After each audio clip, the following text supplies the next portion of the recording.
What up, world? Um, y'all know the video, man. It's movie talk, June.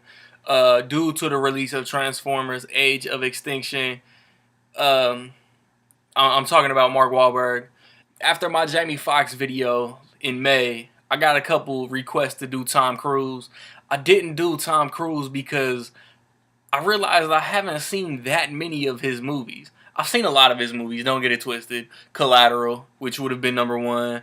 All four Mission Impossible movies. Edge of Tomorrow definitely would have been one, two, or three on the list.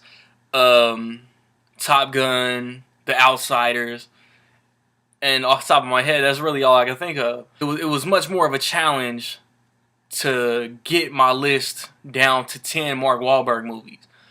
And there's a lot of movies that I like.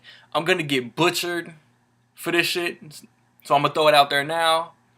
Boogie Nights is not on the list. I love Boogie Nights. Great movie, great Mark Wahlberg performance. That's an ensemble movie, and these are more like Mark Wahlberg performances. Like I love Boogie Nights. It could have made the list, but it's just so good that you want to show love to other movies. So let's just go right into it. Number 10, I got The Big Hit.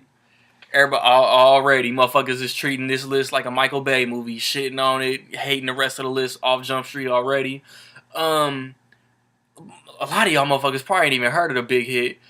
He did this shit in '98, right after Boogie Nights, and it's got Christina Applegate, it's got Lou Diamond Phillips, Bokeem Woodbine, Antonio Sabato Jr. It's produced by John Woo and Wesley Snipes. It's extremely over the top. It's not really a good movie at all. I saw the motherfucker when I was like 12 years old. I shouldn't have been watching the shit yet, and I was way too young to be watching that shit. And me and my dude just saw it, and at the time for two 12-year-old motherfuckers, it was dope, and it's just some shit that I've always loved since childhood. I watch it today and I realize how over the top it is, but I still like it. Um, ridiculous plot, fight scenes. Fight scenes are cool. At number 9, I got Invincible because I'm a sucker for true stories. I'm a sucker for sports movies. Mark Wahlberg, Elizabeth Banks, Greg Kinnear. Wahlberg plays Vince Papale, walk on to the Philadelphia Eagles, and the rest is history, literally. Um, I mean, I like it, man. Like Disney knows how. Just if you've seen Million Dollar Arm this year, man, Disney knows how to do sports movies. At number 8, I got Four Brothers, and cause it was slightly something different from Mark Wahlberg. It was what it took place in Detroit. I loved the cast: Tyrese, Garrett Hedlund, Andre 3000, Shai Watel, Edgy 04 played the bad guy. Um, it was about family. Four adopted brothers. Their mom got murdered, and they wanted revenge. How can you not dig that shit? Um, Directed by John Singleton. Um, a lot of motherfuckers might hate it, man. Like I think Four Brothers is dope as hell. I catch it on TNT. I'll stop and I watch it. Taraji P Henson, Sofia Vergara. Like it's got a strong cast in that motherfucker too. At number 7, I got The Other Guys.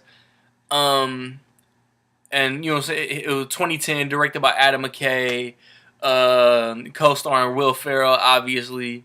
Because um, at the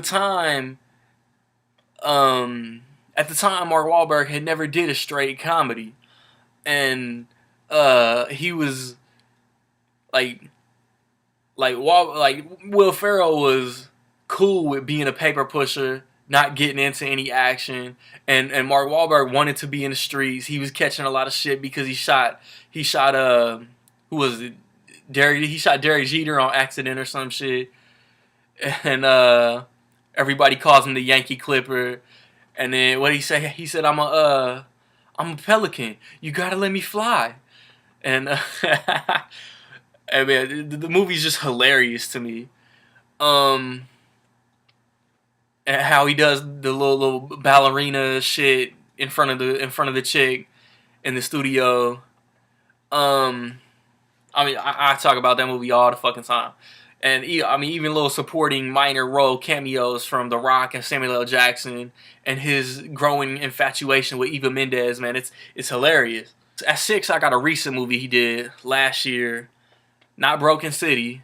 I got Two Guns, and just the camaraderie with him and Denzel Washington. It's from the same director as Contraband, which, don't worry, isn't on the list. Just you believed that Mark Wahlberg and Denzel Washington were really friends, and how they was both set up by their agencies to take the fall for what's going on in the movie. I mean, it's fairly recent. I don't want to get too into it to the point that I spoil some shit. It's based on a graphic novel, and for a movie last year that looked like it was gonna be forgettable, it was one of the most fun theater experiences I had of 2013. At number 5, I got another movie that you could say came out in 2013. I guess it was for Oscar release and shit like that, but it came out in January, so I consider it a movie that came out this year. Another true story, Lone Survivor. Like, I'm not even big on war movies, but Mark Wahlberg alone is what made me want to see this shit. Based on a true story, 2005. Who else is in this movie, man? Taylor Kitsch, Ben Foster, Emil Hirsch, Eric Bana, Jerry Ferrara, and just a mission in Afghanistan. A SEAL team goes in, they get ambushed like a motherfucker, and Mark Wahlberg is the lone survivor. And when, you know what I'm saying, his character went on to make this movie happen. Like, dude, he's a true hero in my book, man. Like, man, just Mark Wahlberg performance in Lone Survivor, man. Like that's some Oscar-worthy type shit. At number 4, I probably got a lot of y'all motherfuckers' favorite Mark Wahlberg movie. Ted, but for me it's 4. I mean, just another, like, straight comedy, man. Like Ted is so quotable. Like, he plays a dude who basically needs to grow up. He hangs out with a fucking teddy bear, and it's some of the funniest shit I've seen over the past, like, 4 or 5 years. Like, Seth MacFarlane directed, voices Ted, Mila Kunis. Oh, Mila Kunis. And I heard that they're going to start shooting the sequel in like a month. So by the time y'all watching my next movie talk video, like, Mark Wahlberg will be shooting Ted 2. At number 3, I probably have one of his most underrated movies. 2001, Planet of the Apes. Tim Burton, he, like, flipped the script on how the whole story. I'm just fucking with y'all. His most underrated movie, in my opinion, is The Italian Job from 2003. When I saw this movie, I was like 17. I thought this movie was so cool. Just the way that the team was put together by Donald Sutherland, how Mark Wahlberg was basically the man on scene. You know what I'm saying? Like, how they stole the safe without, like, physically getting into the motherfucker at the beginning. And they went, like, from 3 floors up with the lasers and the balances, and how it just dropped in. And then Edward Norton, man. Fucking Edward Norton fucked the whole team. And that's what brought Charlize Theron into it. And how it's kind of, it's a revenge movie. And just the team, man. Like, Mark Wahlberg's team was so cool in this movie, man. Jason Statham, Mos Def,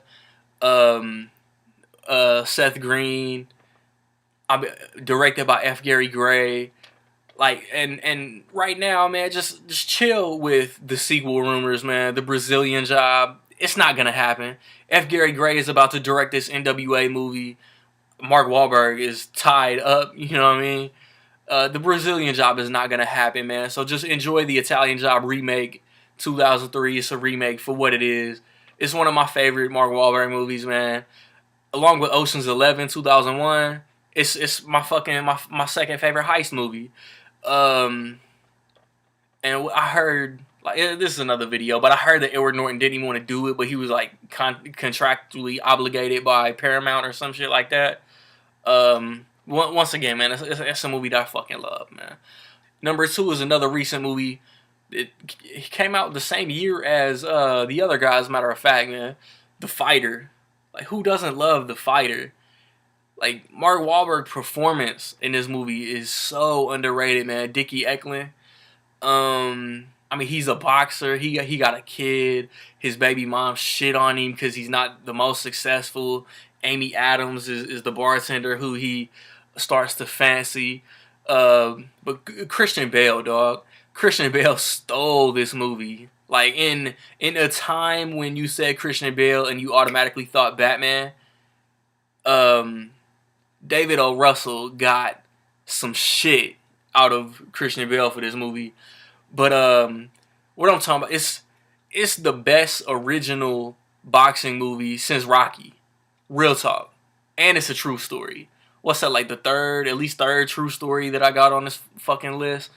Um like another movie that I could just talk about, The Fighter, like forever, man. It's great. It's gritty. It's it's a movie that you want to root for Mark Wahlberg, man. You want him to win. After he gives up and gets back in the ring, you want him to win. And he damn near should have got nominated for some shit. I know that, like, the massive weight loss is what, you know what I'm saying, what, like, sparked the talk for Christian Bale, because, you know what I'm saying, that attributed to his performance.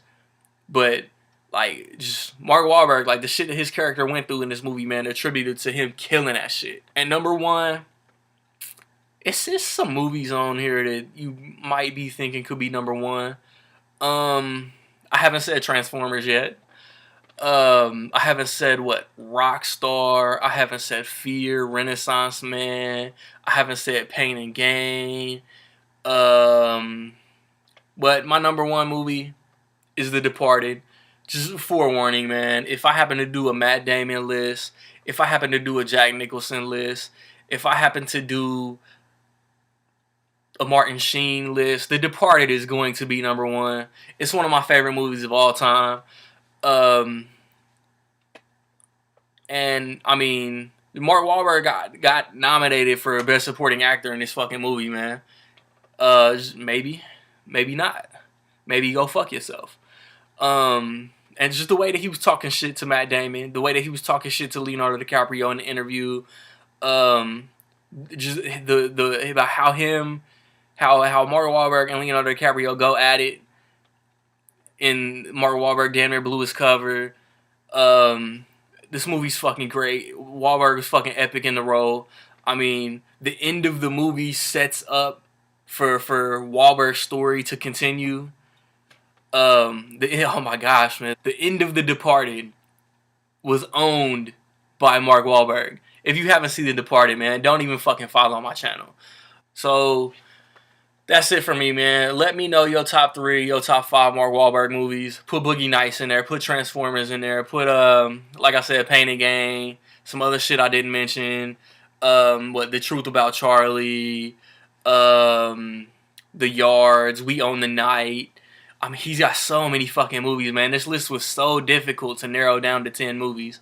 So, July, there's not that many actors that I feel like are shining in, and they have done enough to get a list in July, man. Like, Tammy comes out, but Melissa McCarthy hasn't been around long enough, in my opinion.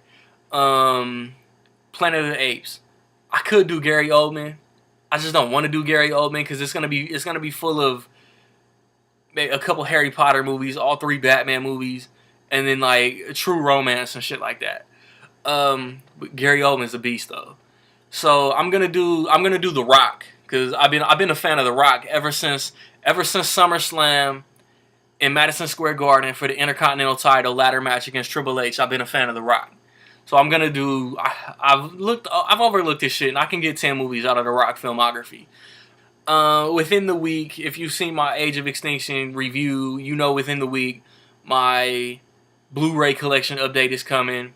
Every movie I've bought since January is gonna be on the list, not my entire collection. So try to see what titles you can behind me, because they're not all gonna be in the video. Go back to my January video if you want to see my whole collection.